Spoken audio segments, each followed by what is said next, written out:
Good morning and welcome to the very first day of a week-long electric vehicle tour around the state hosted by Green Energy Ohio. For almost 20 years, Green Energy Ohio hosted an annual solar tour. And when it began, solar panels were not as common as they are today. And so people would visit their neighbors' homes and they would learn about solar energy and what they can put on their home. I like to think of the electric vehicle as the solar panel of 20 years ago, because this is a transformative technology, and it is one that is gaining in every way possible. The development, the production, the adoption is nothing short of miraculous. And to prove that point, just last month, the Vatican announced that the Pope has ordered a Fisker Ocean. So the Pope will be the new Pope Mobile will be an electric vehicle, which I think is very cool. When we started planning this tour 6 months ago, we intentionally said that we wanted to broaden it, to make sure that we included not just EVs, which are great to see and ride in, but also to talk about things like charging them through clean energy, through renewable resources. Excuse me, it's early. And also to talk about infrastructure. Range anxiety is one of the largest barriers to people buying an EV. And so we need to talk about infrastructure and how that happens and where those are installed. We need to talk about workforce training, because there are going to be a lot of good jobs in this industry. So there were a number of themes that we wanted to draw together as we talked about electric vehicles and really broaden the focus. We had the support of a tremendous team. Our working group, when we put that working group together, we had no idea. I think EV enthusiasts are among the most committed folks we have around, and we were so lucky to have them. We were also incredibly lucky to have sponsors and partners, including NOPEC, who is here today, one of our sponsors for our Northeast Ohio leg of the tour. And I just can't say enough about everyone's participation. And I'm hoping as we go through this state, we're able to thank everyone and make sure my staff who is here today has done a great job, Emerson and Franny, our videographer, our communications person, and my co-conspirator. Scott Miller is a member of the GEO board, and sometime last fall I called him and I said, would you consider being an officer on the board? And he said, I'm not sure I have time for that. And I said, okay. And he said, but I'd like to maybe lead the tour team. And I was like, okay. But now I think maybe he's reconsidering because the time that Scott has put in on this event has been above and beyond what one could expect of a board member. And I personally want to thank him, and we are going to be on this journey together. So now I would like to hand it over to Scott.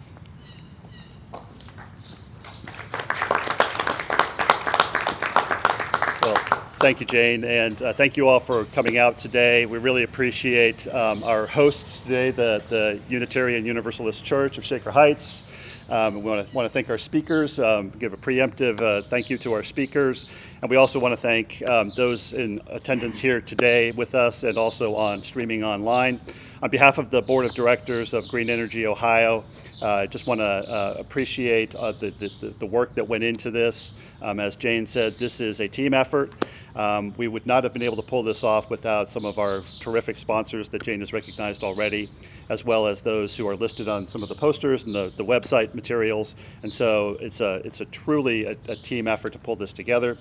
Electric vehicles are a very small part of the automobile market, but it's one of the fastest growing segments of the vehicle market. And so Really, as Jane mentioned, this is an opportunity for us to demonstrate through GEO the values that we have in transitioning to a clean energy future, creating jobs, and also creating economic vitality in the communities. And today's panel is going to highlight that. So with that, I'm going to turn things over to our host and moderator today, Michael Peters with Sway Mobility. Michael is part of the planning team and has been with us from the beginning. And I tell you, this guy is dynamic. You have a great resource here in Northeast Ohio with Michael and with Sway Mobility. So Michael, please come on up.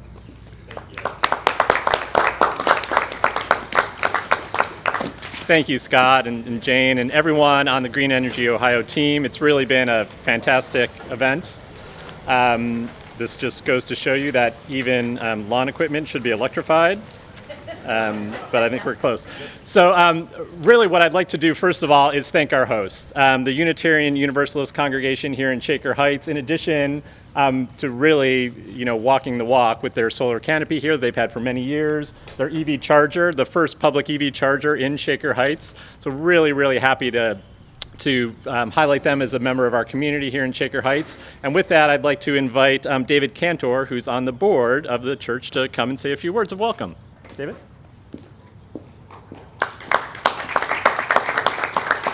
Well, good morning, everybody. Thank you all for being here today. We're very, very pleased and honored to be hosting this kickoff event for this auspicious tour of the state. As you just heard, I'm David Cantor. I'm a member of the board and the treasurer of the Unitarian Universalist Congregation of Cleveland. As a Unitarian Universalist, or UU, congregation, we abide by 7 principles, one of which is the respect for the interdependent web of all existence of which we are a part. In English, that means we're motivated to be respectful of, take care of, and be responsible and be good stewards of the environment. Our congregation's journey into environmental justice includes many activities, including our permaculture garden, in front there, our community garden, where people can plant and do their own work over there, and of course our solar array here, which also includes, as you just heard, about our electric vehicle charging station here. And it also includes, of course, our rainwater cisterns that you may or may not see that roam through this thing here as well. So yeah, we take pride in our capacity to walk that talk. Our solar panel array, as was mentioned before, we were pretty early in that. It was placed into service in July of 2012. Over the course of the average year, it generates about 90,000 kilowatt hours of electricity. Over the last 8 years, we've generated nearly 500,000 kilowatt hours that we've not used ourselves and have gone into the grid. That electricity, of course, powers multiple homes in the community, eliminating thousands of tons of carbon dioxide waste from going into our environment.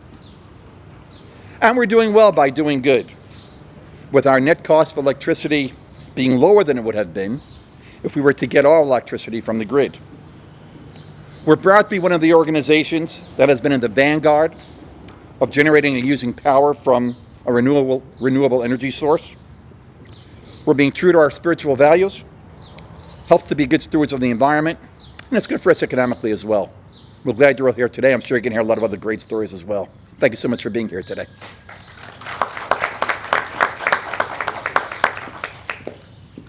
Thank you, David. As a city, Shaker Heights has a long history of environmentalism and doing really interesting things around sustainability. You're one of the first in the region to have a sustainability committee and to work with partners like Rust Belt Riders, who has a drop-off site here for composting. Last year, as a city, we composted 135,000 pounds of food waste. So that was all food waste that was diverted from the landfill. So we're going to hear a little bit more about some of those things in a minute. But first, I want to invite Dave Jankowski from NOPEC, who is a sponsor. Of course, we couldn't be doing this tour without our sponsors. So Dave, please come and welcome us.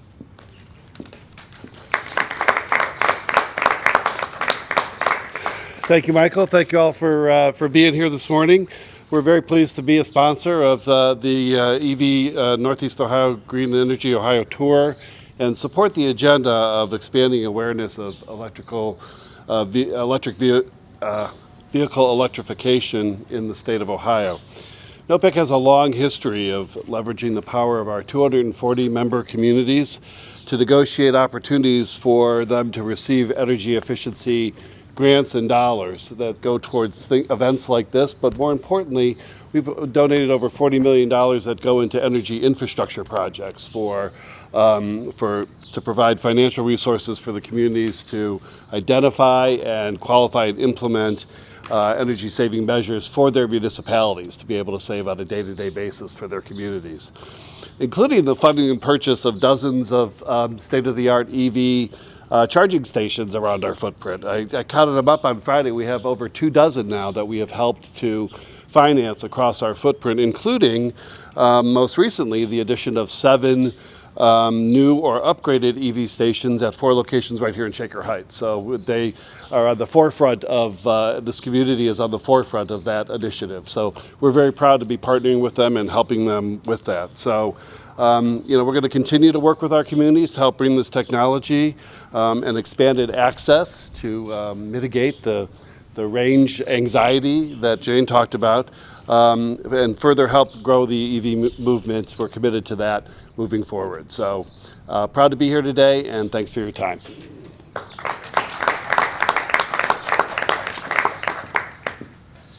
Thanks very much, and thanks for the support, both for the city and for the Green Energy Ohio tour.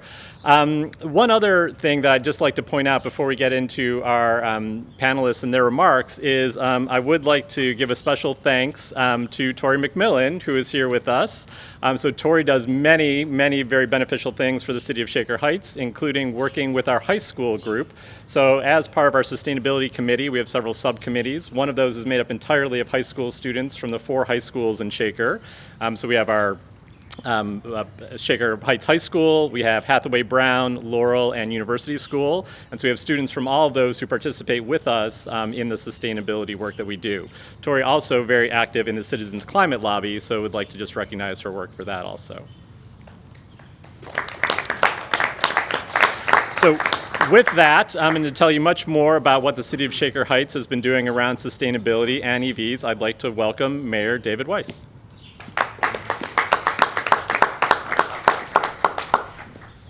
Thanks, Michael, and thank you for all your good work. We are so lucky, and we recognize it, how lucky we are to have Michael Peters working with us. So, well, first of all, let me just say welcome to Shaker Heights. We love having events here, and particularly this one, so we want to welcome you to our community. I do a lot of events, speak at a lot of different places, but there's certain ones that are near and dear to your heart, and this is one of them, which makes me particularly excited to be out here on a first thing Monday morning. First of all, for those of you that know me, know that I've had an full electric vehicle for almost a decade, and I love it. It's the best thing I ever did. I would never go back to anything else, and so it's proof that these things work, and it's terrific. So I'm ecstatic. Also, I'm glad whenever we partner or involve organizations that we work so closely with. NOPEC, for instance, is one of them. Dave, thank you to you and your team. We work very closely on a wide range of projects, so it's nice to have another addition to our range of things we're working on. And then we're going to hear a little bit later from the Centers for Families and Children, which I've had a long-standing relationship with as a board member for many, many years. They're doing terrific work, and we're so pleased to have you here as well. So let me just mention a couple things about what we're doing in Shaker. When I became mayor a couple years ago, we elevated our work in sustainability in general. We elevated this work to a city council task force with the support of city council. We retained Michael Peters, and we have really sort of stepped up our game in what we're doing. So the EVs aspect of sustainability was something that right out of the chute, because of my personal connection, was something Michael jumped right in on. So we've just recently added our first electric vehicle to our city fleet. So we're very, very pleased with that. We expect that to be the first of many to come. And then, as Dave mentioned, we now have 4 new locations in the city where you can charge electric vehicles, including City Hall, the Larchmere area, our Thornton Park area, and the dealership, of course, the dealership, which is our business incubator. So we're happy. We cover the entire gamut of our neighborhoods in Shaker. So we're thrilled to have that, and we're again thrilled to partner with NOPEC, who supported that project. But that's really just the start of what we're doing from a sustainability standpoint. Michael mentioned we've partnered with Rust Belt Riders on the composting. We've switched over, and all city operations are now powered 100% by renewable energy. We are looking at solar to continue what they're doing here at the church. We are on all the renovations and things, modifications we're doing to city buildings. We're looking at how we can incorporate sustainability practices, best practices, and so we're doing that throughout the community. So very exciting times. I'm ecstatic about it. We love to be at the forefront, and we like to think we are. So with that, I'll stop and just say thank you again all for coming, and I look forward to chatting with all of you more. Thanks.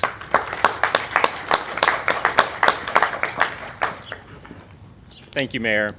One of the other things that we've done recently here in Shaker Heights is we certified under the U.S. Green Building Council's Lead for Cities program, and we're very pleased to get a gold level of certification, which is the highest in the state, one of only 8 cities in the country that has that level of certification. And honestly, we could not have done that without the support of Cuyahoga County. The county and the various departments have been extremely helpful with us in gathering data, in helping us with some best practices, things along those lines. And certainly the Office of Sustainability for the county has been one of our great partners. And so with that, I'd like to invite Monica Bosom up. Monica, say a few words for the county. Thank you. So hi, I'm Monica Bosom, the Sustainability Coordinator for Cuyahoga County's Department of Sustainability. Sorry. It's okay. So we have been pushing for EV infrastructure. It's one of the mitigation strategies outlined in our Climate Change Action Plan that we released a few years ago. We've also been working with NOACA and letting them take the lead on this, but they've been mapping out locations for level 2 and level 3 charging stations across the county. I believe they've committed about $3 million towards this, and they've also received some Ohio EPA grant funds for this. And also on top of that, the county just has a number of clean energy projects and programs just to help with the generation side of things. So, thanks.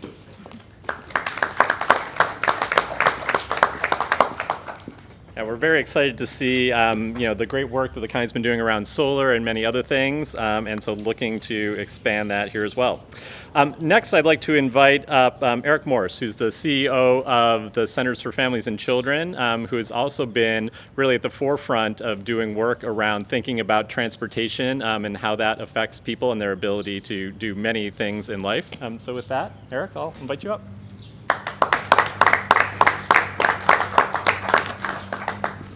Well, good morning, and thanks for having me today. The Centers is one of the oldest and largest health and human service organizations in Northeast Ohio. We provide integrated health, primary care, early learning, and workforce services to about 20,000 people a year. In our workforce program, we work to reduce barriers for our clients so they can find a meaningful career path, not just a job.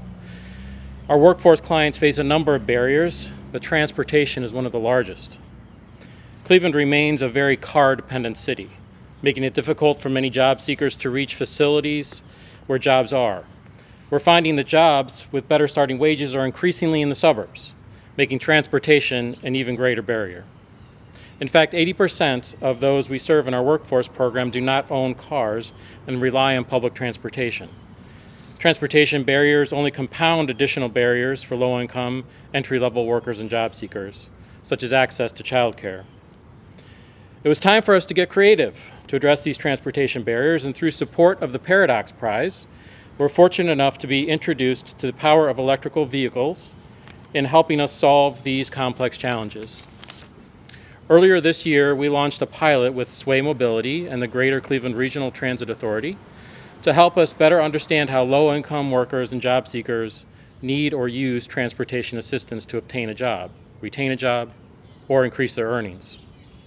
Our goal is to develop a new coordinated transportation network specifically for low-income job seekers, and electric vehicles, like the one behind me, are a critical piece of that work. Now our clients can access this electric vehicle behind me to get to work, to doctor's appointments, or to run personal errands. We're bringing access to electric vehicles for individuals that may not otherwise have considered this as a transportation resource. The lessons we learn will help us to continue to eliminate barriers to access electric car share vehicles. Although the project just launched a few months ago, this electric vehicle has already made an incredible impact in the lives of those in our program. Here's some feedback from our program participants in their own words. I'm going to school and taking care of my mom who is sick now, but before I had to take 3 buses to work. Now I can go to school, drop off my daughter, and help my mom get to her appointments. I don't have to worry about bus fare or canceling medical appointments because I don't have transportation. Another client said, the program has allowed me to take more hours at work and save a lot of money. I was paying $50 a week just to get to work. Another, I used to use Uber and depend on other people for rides. I can take myself now. I was able to visit my mom last week. I haven't seen her in almost a year. Based on the information we learn, this pilot will test additional supports we can create aimed at reducing this transportation barrier. We're looking at testing a new shuttle service, advocating for the expansion of TANF rules for transportation support, special fares, new routes, and expanding access to electric car share vehicles. This pilot will help to create lasting impact for those we serve and other low-income job seekers in our community. We look forward to sharing what we learn and expanding innovative approaches to reduce barriers job seekers face each day. Thank you very much.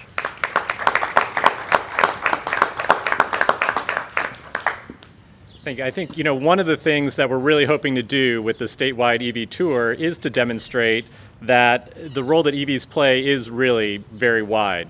When we started looking at how EVs could combat some of the issues around transportation a few years ago, I think one of the things that was surprising, at least for me to learn, is that there are many residents in the city of Cleveland who pay a higher percentage of their income on transportation costs than they do on housing, which is really, really incredible and impactful.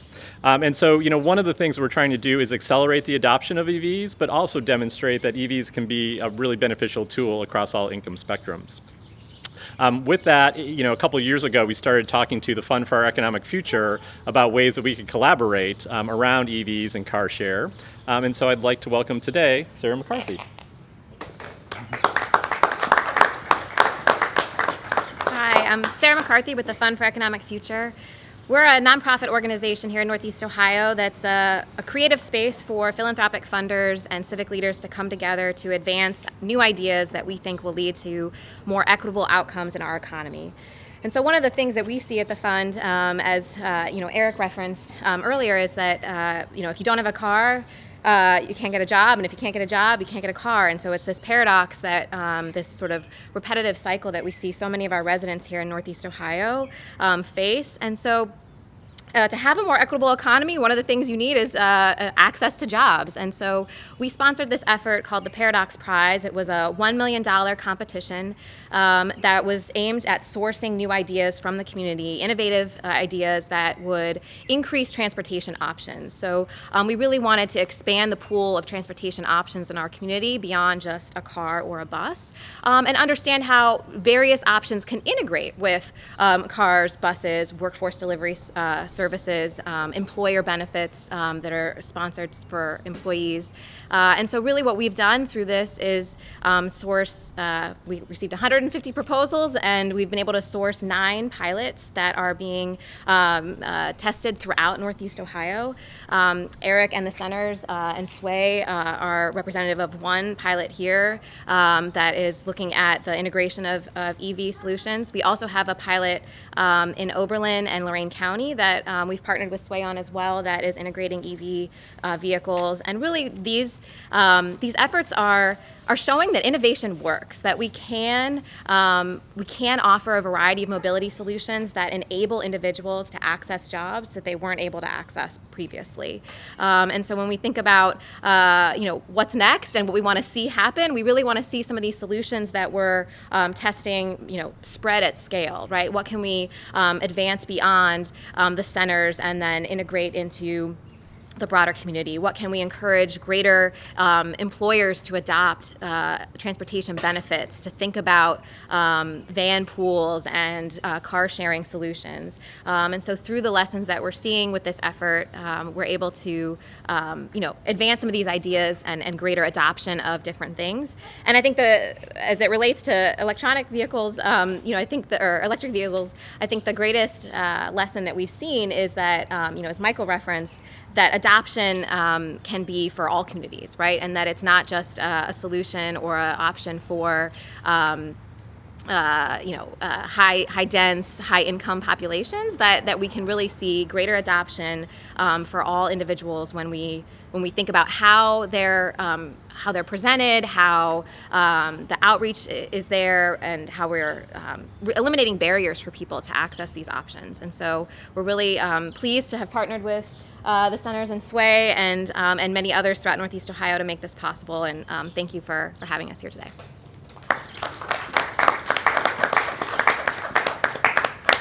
Thank you. So one of the things that we've really looked to do here in Shaker is to share some of the successes that we've had and some of our best practices, and we have not been shy about stealing best practices from others. I mean, the LEAD program is, I think, a perfect example of that, right? Take a set of best practices, leverage those with the resources you have for the greatest benefit. And so I'm very happy to have our last speaker come and tell us about some of the things, not only that he's doing in his community, but kind of throughout the region. So with that, I'm going to introduce Tom Bullock, who's on Lakewood City Council and also leads the local government clean energy caucus. Thanks, Michael. Thank you, Michael. Good morning, everyone. It's lovely to be with you here at Shaker Heights at the beginning of Green Energy Ohio's annual tour, this time for electric vehicles, and we welcome their work. Green Energy Ohio has for decades done leadership, education, inspiration, proselytization. We're here in a religious place, so that's appropriate. And that's really what our work is all together. There's a famous quote, I think it's Margaret Mead, never doubt that a small group of thoughtfully committed people can change the world. Indeed, it's the only thing that ever has. Green Energy Ohio is a large network all over the state that's been at this work for decades. In fact, when I first moved to Ohio, one of the earliest things I can recall is being in the basement meeting of the Lakewood Public Library, where there was a wind energy meeting about putting a meter on the water intake crib out in Lake Erie, which was the beginning of collecting data so that we could work towards the Icebreaker Wind Project, which is still, we hope, on the way. So this is a long haul, but everyone here can join together in talking to neighbors, in talking to business partners, into bringing this into the private sector, whether you're in a government sector like myself, or a nonprofit like Green Energy Ohio, or a visionary like Michael Benson, Command Consulting in the private sector. We've all got to integrate this. I think Fund for Our Economic Future has it right. Innovation is the way that we're going to solve problems. It's what built Cleveland 100 years ago with Rockefeller and all kinds of new industries. What we need to do is not hope that our old industries will stay the same forever and pay family wages forever, because they haven't since at least 1968, 72, somewhere in there. But we've got to recapture that innovation, and this time do it with clean rivers, with clean lakes, with clean air, which, among other things, will minimize the number of times they have to go to e-check, and also keep our young kids healthy and keep our senior citizens healthy. Because we know that the more we've studied air quality impacts on asthma and heart disease, we've known this for years, but we found that it even has an even bigger impact than we ever knew. So these investments are appropriate, they're needed, and all of you have begun. Let's keep the work up. Now, a couple things. I'm Lakewood City Councilman, as Michael referred. We've got also an informal network of dozens of Northeast Ohio communities in 5 counties in Wehope County. In fact, I just invited Toledo to make Northeast into Northern Ohio to join us because they're looking at building efficiency. Today we're here to talk about one important category, electric vehicles. I'm a once and future electric vehicle owner. I had one. I've got a home charger. It died. I got a mini growing family, and we try to scale up. So I'll get back into the electric vehicle world soon. We know this is coming. If we do our work well to prepare for electric vehicles, it can be affordable for all. We can avoid infrastructure costs. Our friends at NOPEC know all about how load intensity in a certain area, if it's not planned well, will require all kinds of expensive grid upgrades. But for the electric vehicle load that's going to power all of these electric vehicles, we can see it coming. If we do some innovative things in the utility sector, like smart meters, off-peak pricing, we can make it affordable for a lot of people and avoid costs and make it clean. We can also make it accessible to not just people in affluent areas, but everybody. And a number of speakers talked today about that important goal. If we do it poorly, the opposite will be true. It will be expensive, it will be inaccessible, and only some people will get it early. So I think our work as Ohioans is to make sure that as this industry transition hits, that we are making it affordable and accessible for more communities, not just the urbanized areas, the mid-sized industrial towns, the rural areas, and for people on all levels of the income spectrum. I've got some data from Lakewood to share. This is hot off the presses. Nobody else knows this except you. It's fresh from last week. We in Lakewood have 3 electric vehicle charging stations public-facing so far. We're about to install another 4. Our friends at NOPEC actually have been key partners in helping to provide some funds. Although I constantly tell our city budget, these are not crazy expensive investments. We can afford it. We need to make that investment over time, and let's make that commitment. But right now we have 3. We're about to install another 4. I've got data of usage since December 2018 on those 3 so far. 2 of them are level 2 chargers. 1 is a DC fast charger. And in fact, it's the only, last time I checked on the apps where you can look up where the chargers are, I think it's the only west side publicly accessible one, because most of the other fast chargers are at dealerships or they're private to Tesla. And in fact, it's on West 150th and the highway. You go to the Winterhurst ice rink, the Serpentini ice rink, which now has solar panels, so about 12% of the load that you'll get will be solar powered at that location. So very briefly, we've had 5,400 charging sessions, about 80.2 megawatt hours of power. That's about 43 tons of greenhouse gas displaced. When we had one station, there was about 47 charging sessions a month. When we had 2 sessions, or 2 stations, that was jumped to 190 charging sessions a month. And now with our 3rd, we're up to 260 charging sessions a month. So you can see that word is spreading. People are finding these locations. Another thing that we're doing right now, it's free to the public to charge at the 3 Lakewood stations. There's probably going to come a point where we'll have to switch that and charge some kind of a fee for that. But it's a kind of a loss leader. It's an early stage inducement to get people to use them. We're collecting the data so that we can understand the usage trends. And another point is that in Lakewood we've got 52% rental residents. There's a lot of turnover, and you may not be able to install, like here at the Unitarian Universalist Church, which has always lived its values, and we really admire and appreciate that, your own charging station. If you're the owner, you could, and there's ways to make sure that's affordable. But what if you're a tenant? And so in Lakewood, we pride ourselves on the youth of the city, we pride ourselves on the affordability of the city. If you're renting and you didn't have a place to charge, there's 3 locations today. Soon, by the end of the summer, knock on wood, there'll be 7 total. So we've got one in our downtown, one in by a restaurant, which actually this is something that cities may want to consider. Is we negotiated with a new developer that if they would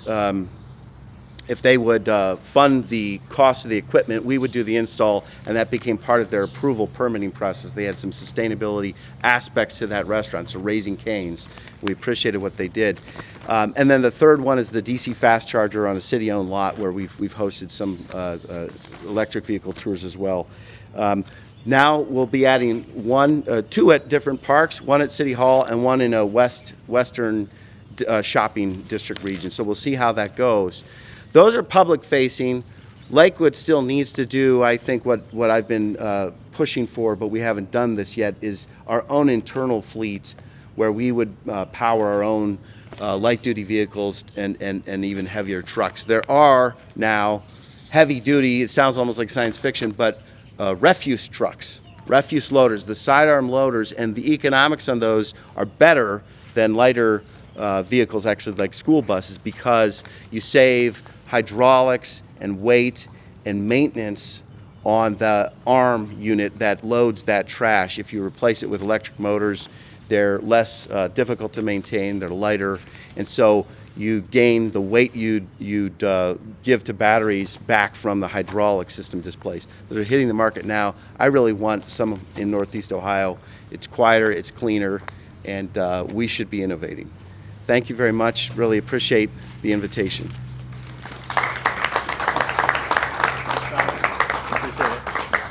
Well, thank you, everyone. The panelists will stick around for a couple minutes, so if you have any particular questions you have for them, we invite you to come up and talk to them. Otherwise, the next stop on the tour is at Lakeland Community College, where we'll be seeing Lake Tran and their new electric buses. So thank you all for coming out. Appreciate it.